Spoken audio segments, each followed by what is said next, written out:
Palestina, negara pertama yang mengakui kemerdekaan Indonesia.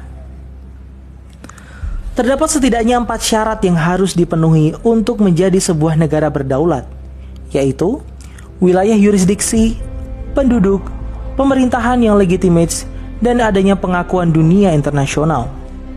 Pada saat proklamasi kemerdekaan 17 Agustus 1945, ketika Bung Karno mendeklarasikan berdirinya Republik Indonesia, kita sudah memenuhi setidaknya 3 kriteria pertama. Lalu, negara mana saja yang pertama-tama mengakui kemerdekaan Indonesia? Dalam salah satu buku ziarah sejarah Mereka yang Dilupakan karya Hamid Nabhan yang diterbitkan baru-baru ini, disebutkan bahwa setidaknya 10 negara pertama yang menyatakan dukungannya dan mengakui kemerdekaan Republik Indonesia adalah negara-negara Islam di kawasan Afrika dan Timur Tengah. Negara-negara tersebut adalah Palestina, Mesir, Libanon, Syria, Irak, Saudi Arabia, Yaman, juga menyusul Afghanistan, Iran, dan Turki. Dikisahkan oleh Hamid Nabhan, pada tanggal 17 Agustus 1945, bangsa Indonesia memproklamasikan kemerdekaannya, tapi dunia internasional belum ada yang mengakui kemerdekaan tersebut. Padahal, pengakuan dunia internasional adalah syarat bagi eksistensi sebuah negara. Ketika itu wilayah Indonesia sedang terjadi kekosongan kekuasaan setelah Jepang menyerah pada sekutu. Tapi di saat yang sama, pasukan sekutu akan mendarat dan membawa pasukan Belanda yang ingin berkuasa kembali di Indonesia. Maka pengakuan dunia internasional menjadi salah satu hal yang paling urgent dibutuhkan pada saat itu. Menariknya, pengakuan dari negara-negara Arab ini justru dimulai dari Palestina yang diwakili oleh mufti besar bangsa Palestina, yaitu Sayyid Muhammad Amin Al-Husaini, yang diucapkan langsung dari radio Berlin berbahasa Arab dan juga lewat harian Al-Ahram yang turut memberitakan pengakuan kemerdekaan Indonesia. Menurut Hamid Nabhan, pengakuan Palestina ini sebenarnya sudah dilakukan secara de facto setahun sebelum Indonesia merdeka, tepatnya di tahun 1944 yang bertepatan dengan janji manis yang dikeluarkan Jenderal Kuniaki Koiso, Perdana Menteri Jepang, untuk memberi kemerdekaan terhadap Indonesia. Mufti besar Palestina Sayyid Muhammad Amin Al-Husaini adalah sosok yang mewakili Palestina memberikan pengakuan tersebut, serta menyebarluaskan berita tersebut ke seluruh dunia.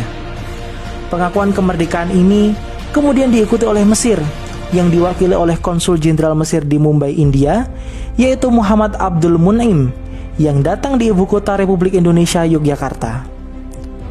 Mun'im yang datang sebagai utusan Liga Arab yang ingin kemerdekaan Indonesia, dan pada tanggal 16 Maret 1947 berangkatlah delegasi diplomatik Indonesia ke Mesir melalui Mumbai.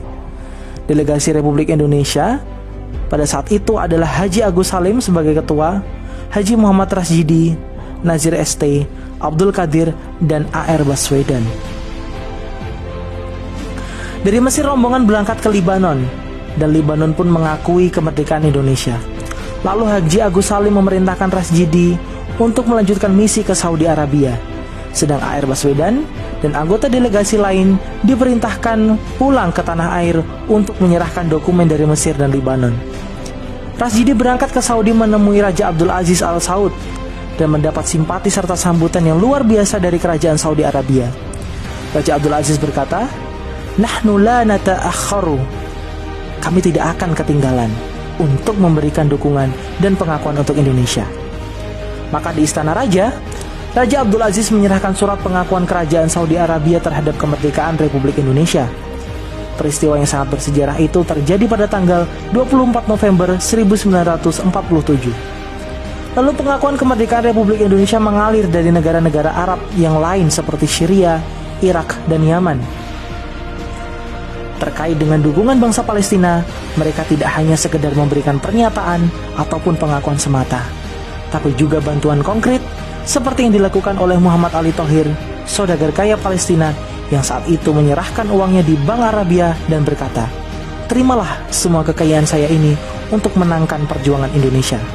Tak heran jika bangsa Indonesia selalu ada untuk membela kemerdekaan Palestina dan memenangkan perjuangan mereka.